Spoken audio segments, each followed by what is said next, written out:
Hello, Lex, and whoever else is watching this video.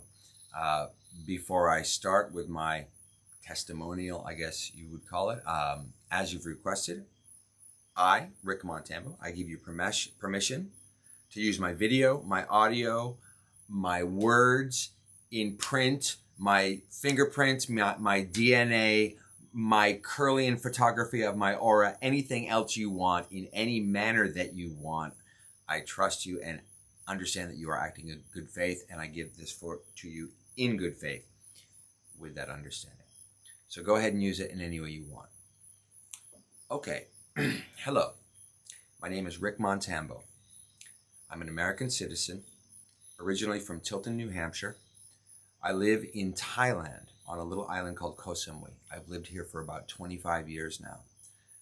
I came here to work as a professional musician. I make my living as a professional musician, performing and teaching, mainly guitar. I have a beautiful wife. We've been married for 1.5 years.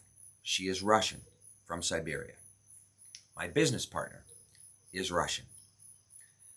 I'm making this video in hopes that my somewhat unique perspective on the current situation between Ukraine and Russia will help to inform anyone who views this while they are forming their own opinion about this conflict, because I think it's important to understand all sides and how this affects real people, people like you, people like me. I'm not anyone special. I'm just an ordinary voice, and I want to add my voice to this database of voices who are recording what's happening right now. I'll try to keep this as brief as possible.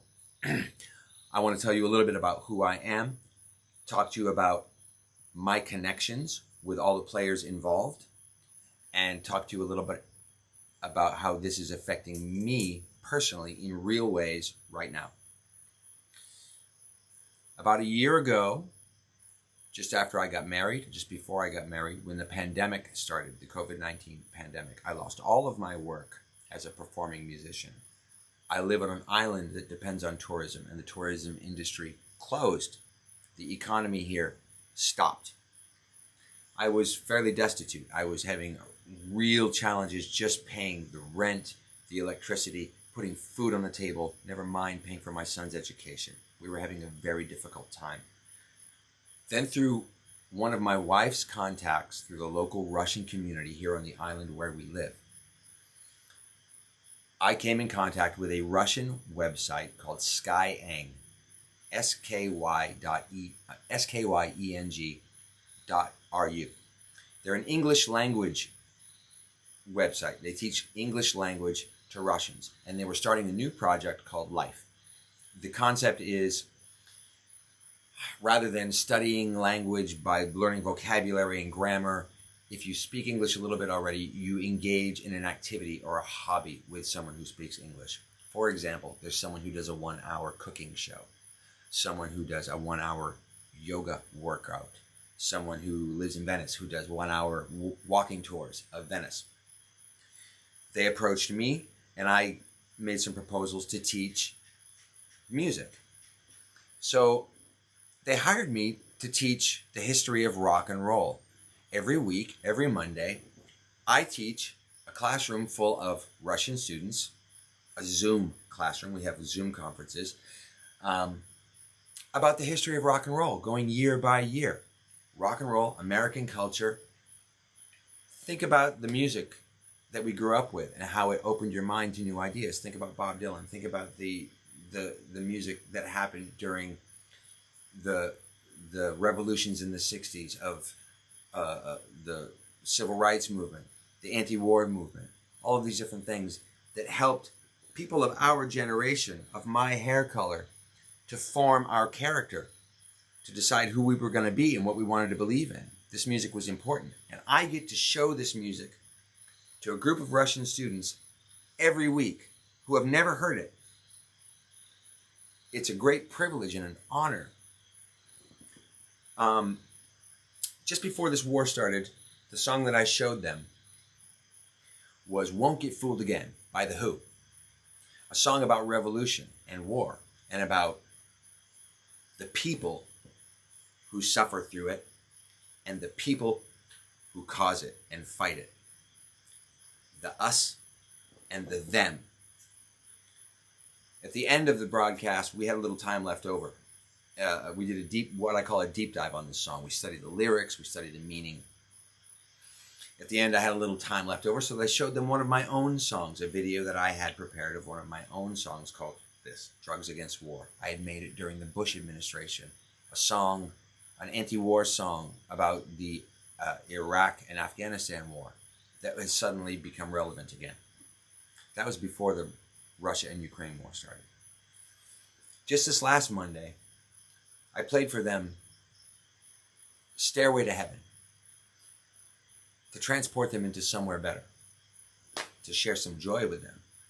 I got to watch video of about a dozen Russian people from the ages of 20 to 60 hear Stairway to Heaven for the first time in their lives, and then read the lyrics, and then discuss with an American rock musician about the lyrics and the meaning, and they got to see the band perform it live at Madison Square Garden. Can you imagine if that was your first experience hearing Stairway to Heaven?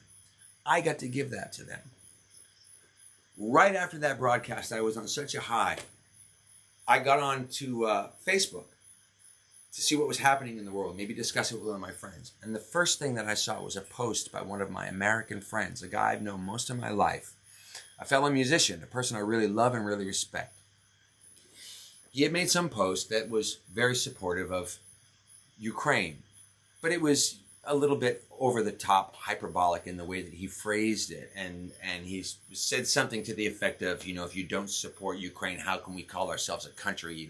We should be ashamed of ourselves, or something like that. And at the end of it, he had this hashtag nuke Russia now.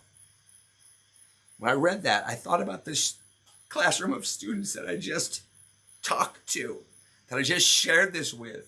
These people are my friends. These are people that I care about. They care about me. They respect me, in my opinion. They value what I'm sharing with them. And what I'm sharing with them is your culture. What you've learned and what you've taken for granted for so long. I can't bear the thought of nuking these people. Some of the people that I work with, some of my colleagues who work on this website, it's a website. It's international. Some of them are Ukrainian. We still work with them. We have to remember there's the us and there's the them. A few weeks ago at Valentine's Day, my Russian wife and I were over on a neighboring island playing a Valentine's Day gig. After we played our gig, maybe the day later, we ran into a friend of ours who lives over there. He's Ukrainian. He's a dear friend of ours. We love him. He's a musician, a fellow musician. He plays gypsy jazz. His name is Nico. We were having dinner with him, and this was just before the war started. And as we sat there, I took a moment and I held their hands. And I mean, as all three of us hold hands.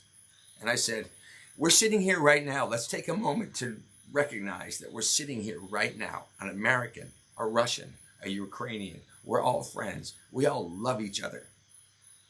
We're us. They're them. They're the ones who are fighting, not us. We have to remember to take care of us. We're all involved. None of us support this war. None of us want it. No one on any side supports this, except people who are falling for the propaganda, people who are falling for the media, people like my friend in America, my fellow musician, the person that I care about. And the thing that burns me the most is that I can't talk to him about it. I can talk to you, and maybe he'll see this. But I fear talking to him about it, like most of us do. We can't talk to our friends on social media anymore because we're afraid of losing our friends, because they've fallen for the manipulation that the media is causing, twisting us, gaslighting us. That's the word you use now, right? Well, that's what they're doing. That's what's happening. I feel manipulated all the time.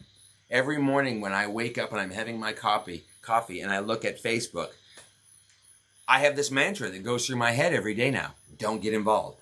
Don't get involved.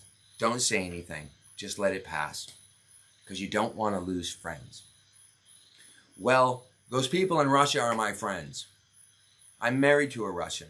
My business partner is a Russian.